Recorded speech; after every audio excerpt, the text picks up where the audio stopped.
Bapak-bapak, ibu-ibu, mari sama-sama kita berusaha agar penyebaran virus corona tidak terjadi di wilayah Kota Banda Aceh dengan cara mengimbau kepada yang untuk tetap menjaga jarak pada saat makan atau minum kopi untuk menghindar penyebaran virus corona atau COVID-19. Assalamualaikum warahmatullahi wabarakatuh. Kami dari Polresta Banda Aceh menghimbau kepada masyarakat Kota Banda Aceh untuk mengantisipasi semakin meluasnya penyebaran virus corona di wilayah Kota Banda Aceh.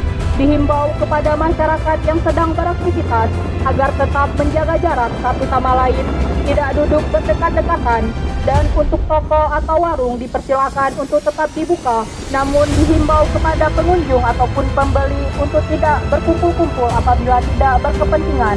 Mari sama-sama kita peduli dengan kesehatan kita. Dengan begitu kita peduli dengan kesehatan orang-orang yang